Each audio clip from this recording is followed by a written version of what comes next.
Hello, everyone. My name is Patricia Alcius. I'm the Volunteer and Community Partnership Specialist at the Irvington Family Development Center. Today's video is all about how to stay fit during this quarantine. Today's volunteer is Mr. Lucas Bolivar. Lucas Bolivar is a dedicated elementary, health, and physical education teacher for the Eastern School District for the past 15 years. He's earned his master's in educational leadership and maintains a principal license. Additionally, he has also coached football, basketball, and track over the span of many years. Finally, he is a certified personal trainer with a concentration as a youth exercise specialist. Hi, my name is Lucas Bolivar, health and physical education teacher, personal trainer. I'm here with my kids. We're going to do a home video. I know with the quarantine time, a lot of you guys are not able to go outside and do the normal routines that you would normally do. So we're going to go through a couple of exercises you can do right in your own home or apartment, what have you. You don't need a lot of space for this. So again, as I said, I'm going to have my kids demonstrate that. You can also do it with kids, adults, elderly can do it as well. Again, just try to keep everybody active during this trying time. So I'm going to introduce my daughter first. Hi, my name's Alani. Hi, my name's Luke.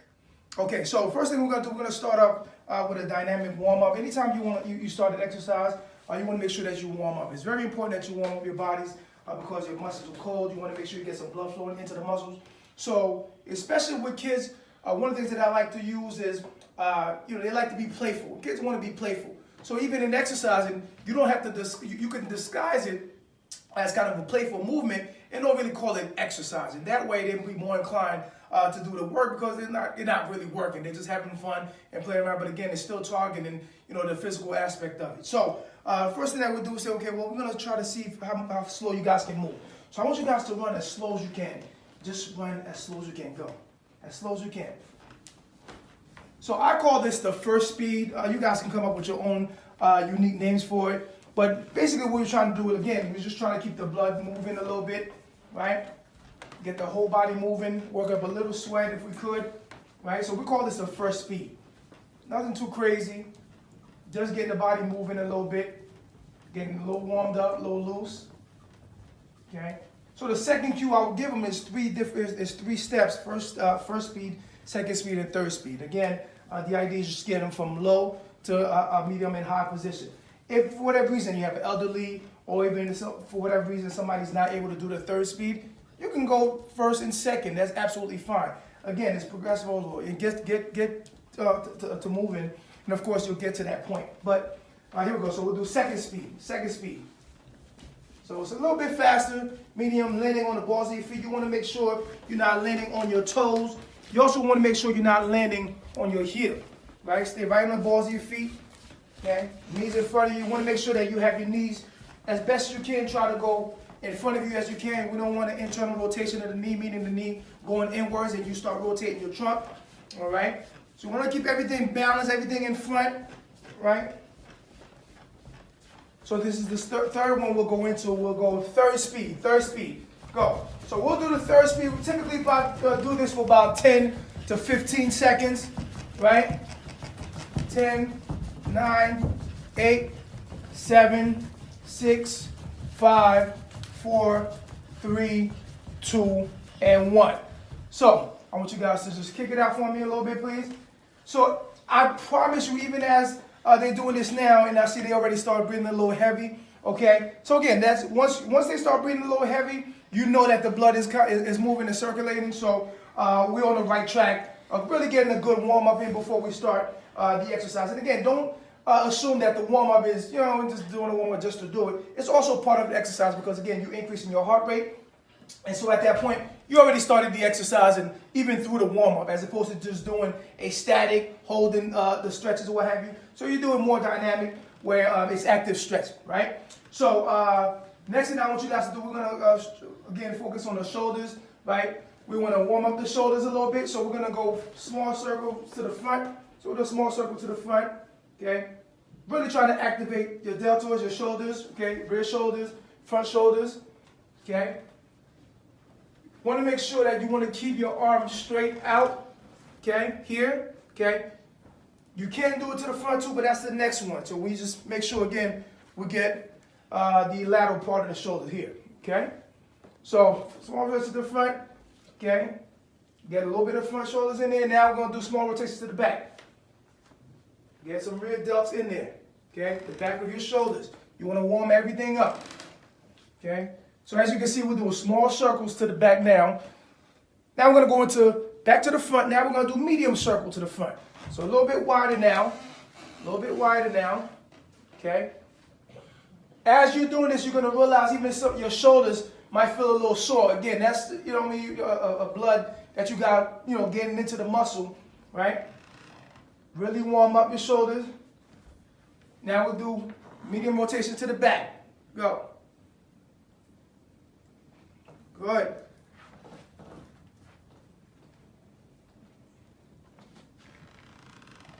Good. Now, big to the front. Big to the front. Big to the front. Good. Big to the back. And you want to do this, for the sake of this video, I'm going to keep it short, but you can do this for about 10 to 15 seconds or so for each exercise. And again, you know, looking at the warm-up, it should probably take you about 10 to 15 minutes just on the warm-up alone. All right? Awesome. Okay, so the next thing we're going to go over here to the baseline. So you want to back up to the baseline for me? Okay? And we're just going to do some simple walking lunges. My walking lunge is a little bit different. Normally, people would just go right into the lunges, right? But one of the biggest components I would really like to focus on in teaching is balance. So instead of them just doing the regular lunges going to the front, you want to start off, say, with your right leg. You want to start with your right leg. You bring your right knee front,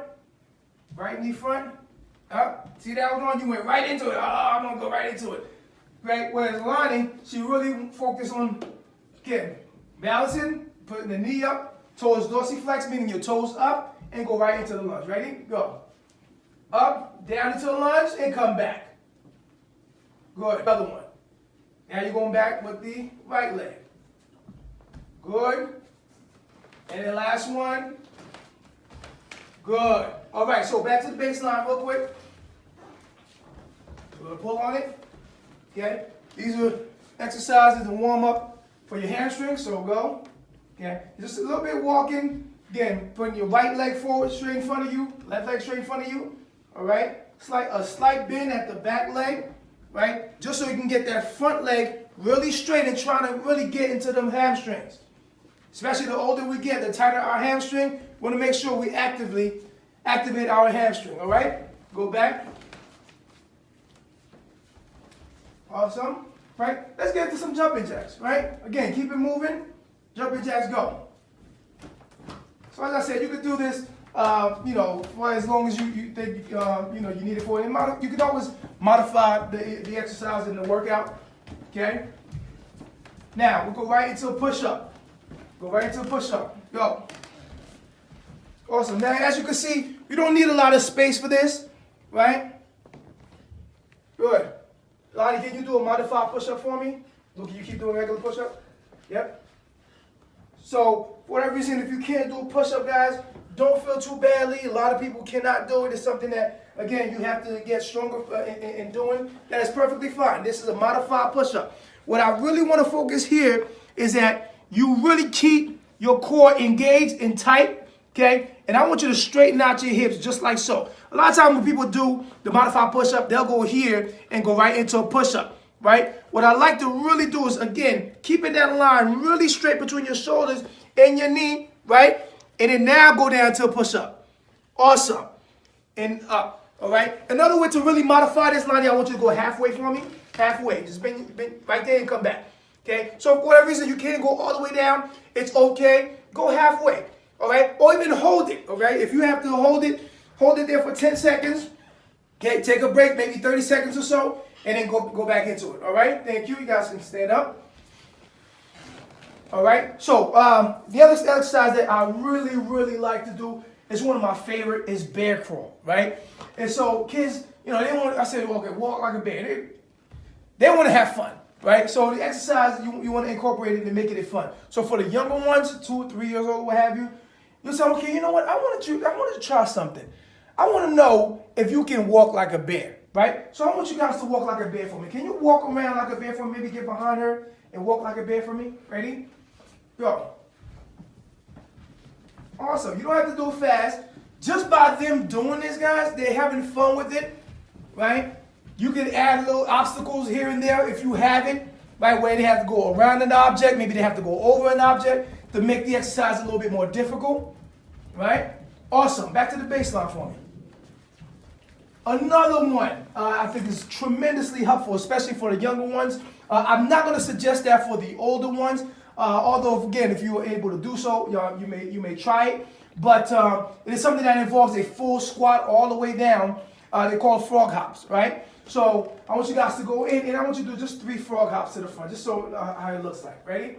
Okay. So the first thing you're gonna do is you're gonna do a frog hop with your hands on the floor. Next thing you're gonna do it with your hands behind your head. Oh, can y'all do that? So okay, I want you guys to try first on the floor. Ready?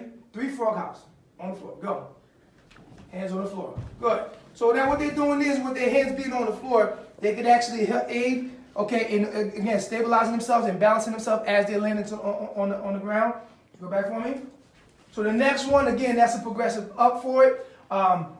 You get to a point where the better you are, again, you can keep modifying the exercise. So this is another way of doing it. This is much harder because now you don't have your arms and your hands to help you with it, right? So now you rely solely on your legs. Go. Good. Awesome. Go back for me. Okay, now let's do crab walk. And again, you can call it however you want. I like to only to use that for the population that I use. I'm mostly with pre-K and through 5th graders, so pre-K, kindergarten, 1st, 2nd, and 3rd, 4th, 5th graders. So I'll say I want you to do a crab walk. So go backwards for me. You can do it going backwards. Go. Come to the end of the carpet here, and then I'll go back do the same exact way. Go with feet first. Good. Okay, so today I have Lennox and Lexi with me. So introduce yourself. What's your name? Lennox. All right. What's your name? Lexington. Lexington. Okay, so we're gonna do some exercise this morning. So I want to give you guys a challenge. Can you guys do something for me? I want to see if you guys can do it. Right? I want you guys to walk around this carpet. I want you to walk around like a bear. Can you guys walk around like a bear? Oh my goodness! Look at you go! Look at you go! Awesome! Look at you walking like a bear. This exercise engages literally every muscle in your body. This is a whole body exercise, but again, as I said, disguising it as something that is playful. Again, kids as young as 3, obviously, as you can see, are more inclined to do it when, of course, you would disguise it as such. So, I want you guys to do something else. That was a great job you guys did, walking like a bear. Can you guys, let's see, do frogs walk or they hop? Hop. Or do they hop? Let's see, can you hop like a frog? Let me see you hop. Let me see you hop. Oh goodness, look at that. Look at these little frogs go. Can you do it? Can you do it 10 seconds? I'm gonna count to 10. Let me see if you can do it. 1, 2, 3, 4, 5, keep going. 6, 7, keep going. 8, keep going. 9, 10. All right. Oh, goodness. As you can see, even after 10 seconds, of course, they're already moving a little bit and their blood is moving a little bit. So this is the next thing I want you guys to do. So now we did frog, we did bear. What other animal can we do? Monkey. You want to do monkey? I don't know. How does monkey do it? Can you show me? Oh, you moving around? Go ahead, show me. Oh my gosh.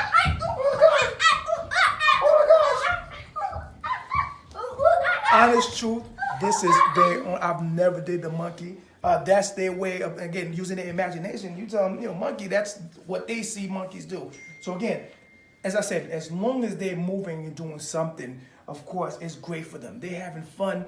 And again, the idea is trying to have, thank you, buddy. The idea is have fun and be active. Not have fun playing video games or watching TV or what have you, but just being active and being able to move around, of course, that's sufficient enough. So the last thing that we're going to do, I want you guys, I want to know if you guys, and another thing to do, especially for this age group, For the older ones, I'll say, give me a squat, and I'll teach them different squat variations of how to do squats. But for them, like a squat, even though they may know what it is, but they might not be able to do it or want to do it in some cases. So what I like to do is I say, okay, well, guys, I want you to pretend you have a chair behind you. But what you're going to do is you're going to try to sit on the chair, but like, up, I'm sitting on the chair, and I'm coming back up. Are we going to go all the way to the floor? No. We're going to sit on the chair, sit on the chair, sit on the chair. Oh, I'm sitting on the chair. Oh, come back up. I'm standing up. Sit on the chair. Sit on the chair. Sit. I'm coming back up. Sit on the chair. Sit on the chair. I'm coming back up. Realized how the 3-year-old was holding his knee, so now he's really started feeling his legs a little bit, right? And that's what you want. Again, just them being active and getting those muscles engaged is sufficient enough. So I hope this was helpful, and you could do tons and tons of exercise. You'll be surprised how much they really can handle. Don't think, oh, they're 3, they won't do that much. No, they, as you can see, they just love moving around. So you let them, just give them the key to the city. They want to move, just let them move. Just make sure you designate the space so they're not breaking vases or anything like that. So make sure you have an open area, if possible. Sometimes you may have to move some furniture around, all right? So for example, we have a coffee table that we actually move the coffee table together. But, again, normally we have the coffee table here. So, all right, you know what? You're going to move around. Take the coffee table, move it out the way, give them a little bit of room, and of course you can still put it back later on. If you have older kids, have them do it. That's an exercise in of itself. You get this in the table, you get that in the table, let's move the table. Move around, okay? And then they have to obviously move the table back. You want to get them away from the devices, right? Especially now, obviously with homeschooling, what have you, you have a lot of kids are constantly on their devices. Unplug for a little bit, right? They may take 10, 15 minutes off, right? In between classes or in between, Google Meets or what have you. Just get them moving around a little bit and have them reset, all right? Awesome job. And you guys come on in. This is the Boulevard family. All right, I want you all to say thank you. Thank you. Bye. After watching that amazing video, I have decided to go for a walk today. Do something that will help you stay fit during this quarantine. Bye.